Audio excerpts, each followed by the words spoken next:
जलसा कराईब हो। गोदिया में होई है बालकवा त कोसी भरवाईब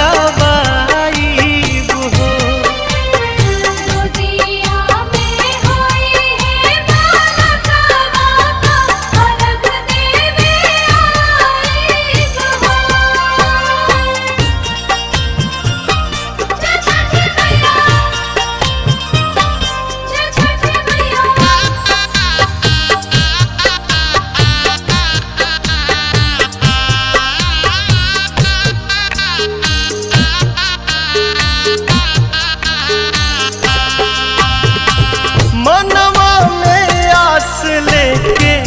रोवेले बझनिया कहिया बसैबू छठी।